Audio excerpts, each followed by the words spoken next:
Hey y'all, this is Rustic Ivy, and I hope you enjoy the video. And if you do, please like and subscribe.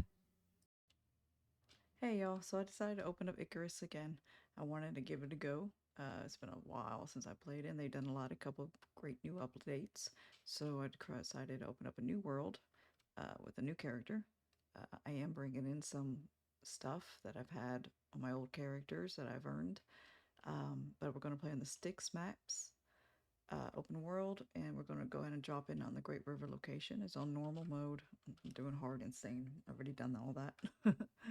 So with no delay, we'll go ahead and drop in.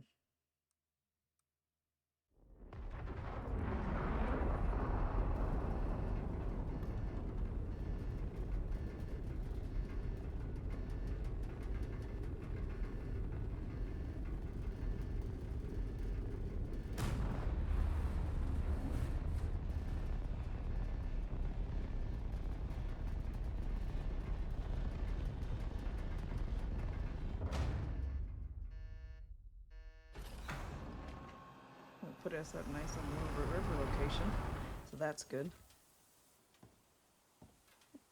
Hopefully there's nothing around us right when we land. So I do love this game. I love the environment. I love how it looks. I love the realism, the mountains. It's just such a beautiful game. So I went ahead and brought in a couple of stuff. I got my Gatherer's Backpack, which gives me more inventory slots and less weight carrying for my ores and my wood. Brought in some arrows for my Larkwell bow. I got my nano suits I brought in with me for my armor. And I brought in an extra oxygen tank and some water canteens. Brought in my modules. One so it gives me +5 suit inventory slots along with the 5 weight capacity, and then also +5 movement speed. And then I also just brought in my pickaxe so I can get more from mining whenever I get up in there. And so when we get the good resources, we can get more out of it. So go ahead and just take all of that.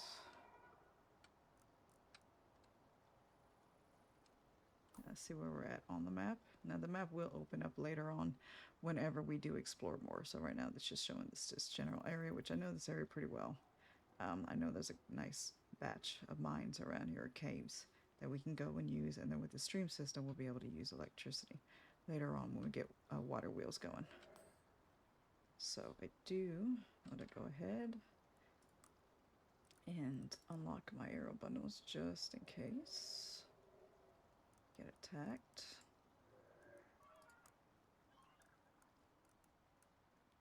And let's go ahead and put our oxygen in along with our water. I'm brought in my Nerus Envire suit. It took away my 5 inventory slots, which is why I brought the module, but it gives me the slots for the oxygen and the waters. So, and it allows me to carry 3 additional module slots.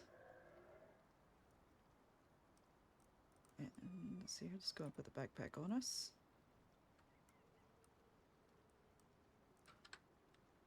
And because I don't have anything right now, let's go ahead and get some rocks.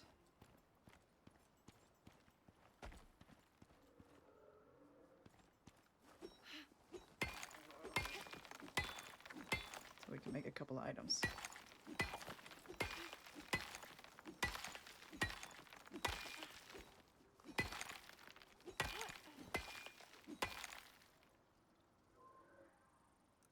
Now, Icarus does have a large crafting system. So this would be your crafting area on the tab, and then the tech tree is where you would go to make all your stuff. So for example, this is just tier 1 items that you can make. As you can see, it's very expensive. And then also you got tier 2.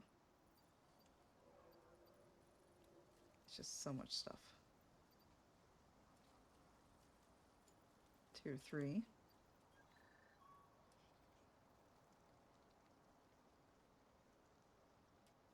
I know I'm going kind of fast with it, but you can just see how it will take forever just to go through all their stuff in this system.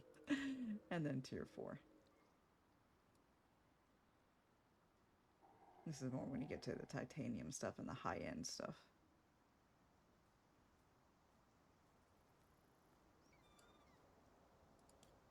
But one thing I do know that they did finally release in the game is a fishing rod.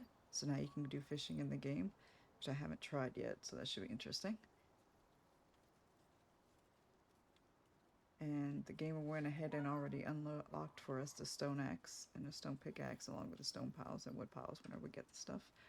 And then as we level, as you see, we're starting with level 0, we'll be able to get points. And then from the points, we can start unlocking everything. And then you also get additional talent points. As you see, there's different sections for that too. You have the resources, hunting, cooking and farming. Then for under the survival. And then you have adventurer, which is exploration, husbandry, fishing, and habitation for repairing tools and building, along with your combats for crossbows and bows, spears, blades, and firearms. Oh, I hear something. You gotta watch your back always in this game.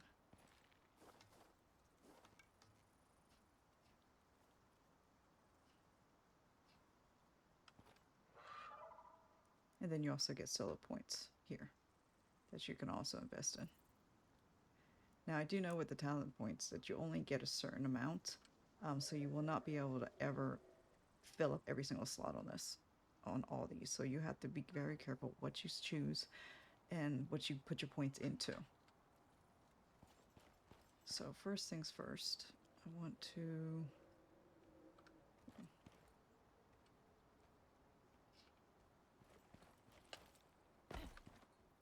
get away from the moa.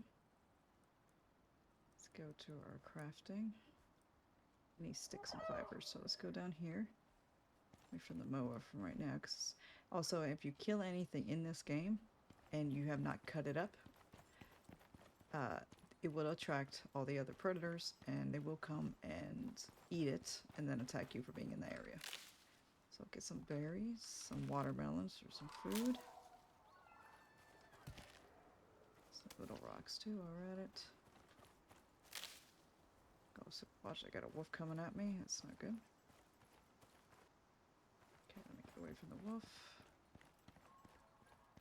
I see some more fiber down here. We'll go down here.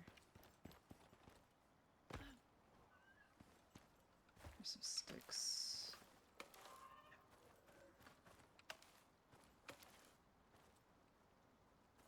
This game does have a lot of crafting and pretty much realistic survival resources. You gotta constantly go out, mine resources, cut down trees. So the one thing is also on the right hand side up there at the top, you'll see that there's a 3-day forecast system. And with that, the green means you have good days. But whenever you see it starts changing colors to a yellow and then it looks like a darker yellow, that's when the weather's going to get the worst. And when it gets the worst, you need to hide somewhere. So my goal is to find a rock, because you can dig nice little crevices in the rocks and hide in them during the storm events without being punished. So I was like, you know what, we might go ahead and do that right now, just so we don't get caught off guard. We'll make ourselves a little home in the rock.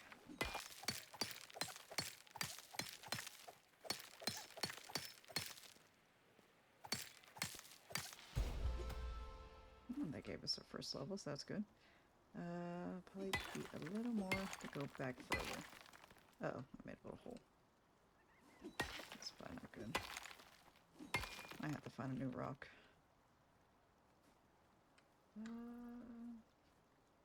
I have to find a new rock. We'll have to see when it starts coming. I go ahead and dig out another rock just in case. Soybeans, those are a great thing for food. Let's see if I have enough sticks now. Go ahead and make us a regular pickaxe so I don't use up my good one. And I also want to go ahead and make a stone axe because I want to start gathering wood.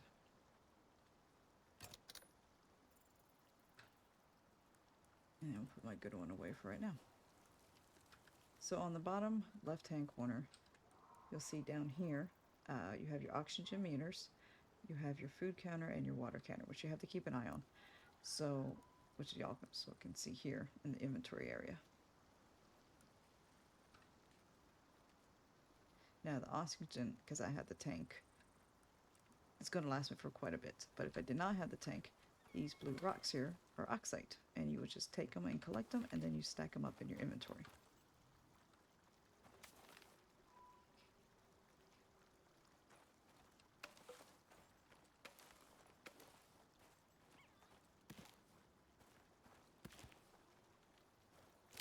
And there's also one thing.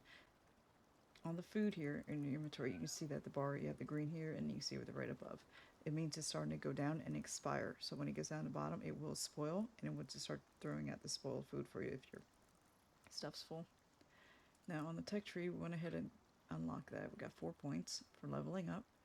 So with that, I want to go ahead and make a stone knife.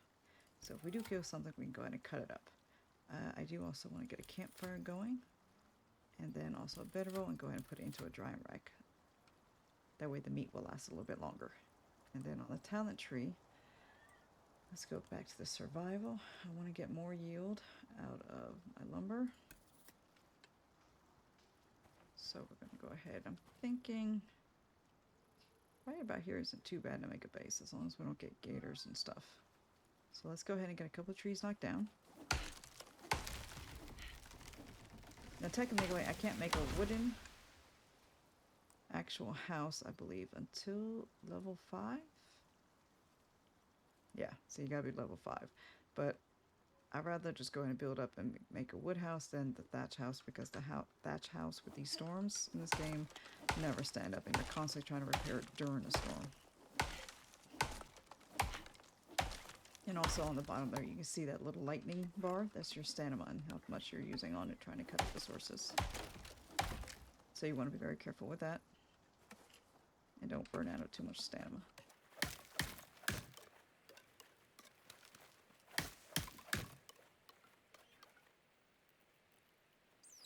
Let's go ahead and make a stone knife. Craft that so we have that just in case. I am going to need to get a bedroll down so I can at least put it near somewhere.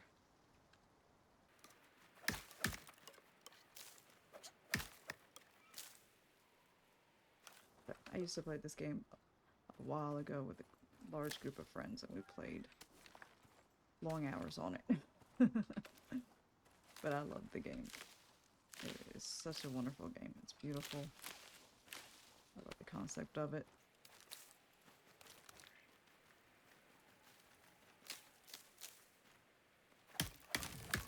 There, I see a jaguar.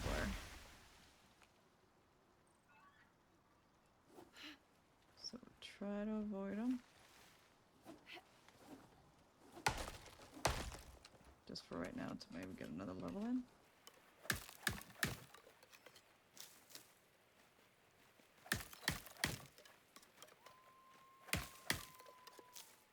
Okay, there he goes running off. Looks like he's kind of freaking out a little.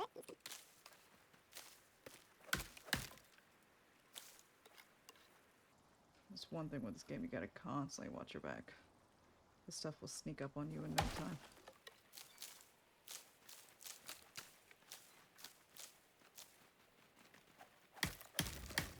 Plus cutting these trees gives you a pretty much decent experience bonus to carry it up and try to level quick. Oh, and on the bottom there, you can see your weight capacity or how much ready you fixed to get filled. I'm still not quite full, so I'm going to go ahead and go just a little bit more.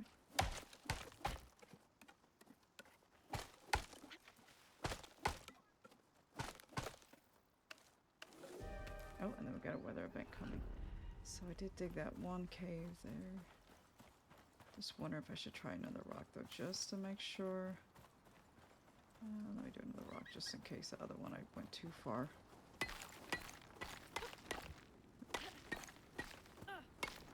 Give me no ammo.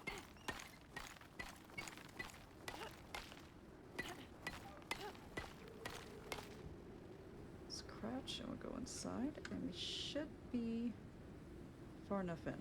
Oh, see our food's getting low. Let's go and eat some of this before this also expires. Some soy, this for water. Another watermelon.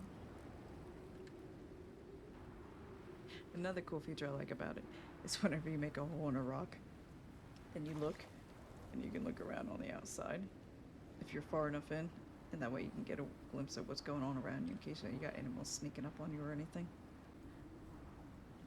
Back in the day, whenever I played, we made holes all up and down the rocks everywhere. So in case the storms did keep constantly coming up, like with a bug they had before, they were non-stop. So we constantly had to hide, so we just made holes in rocks everywhere and just hid inside of them. I am glad they fixed that bug finally. Alright, so it looks like the storm's almost over. We'll be able to go outside and try to get some more stuff done. So I think I will be leaving my house here for a little bit.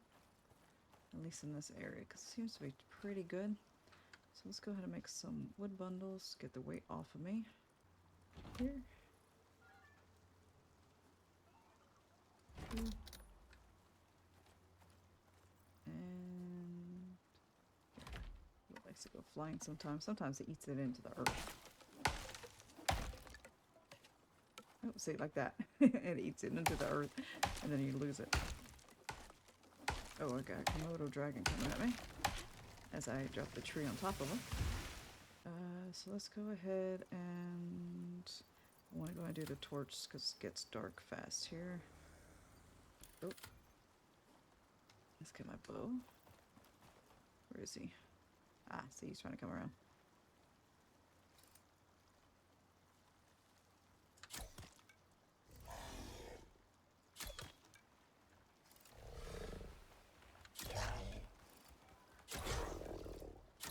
Oh, I got him. Okay, so let's go ahead and cut him up before anything comes, because we do not want any surprises. Go ahead and gather that all. Go ahead and get the bones too, because you use that to make tools. And it doesn't seem to attract nothing yet, so we're good. Hey y'all, so I'm gonna go ahead and call the episode a quit here. So sorry it took so long. It just takes more explaining in the beginning of an episode to show everything for the beginning parts of the game. But hopefully by the next episode we'll be able to get a house done. Hopefully get the wood house done, get enough resources, and show a little bit more of the World of Icarus. But the first part of the game is a little bit grindy until you get to about level 5, or once after that and you get a decent setup going, then usually you can start actually exploring more and do more stuff. So I hope you all enjoyed it, and please look for episode 2.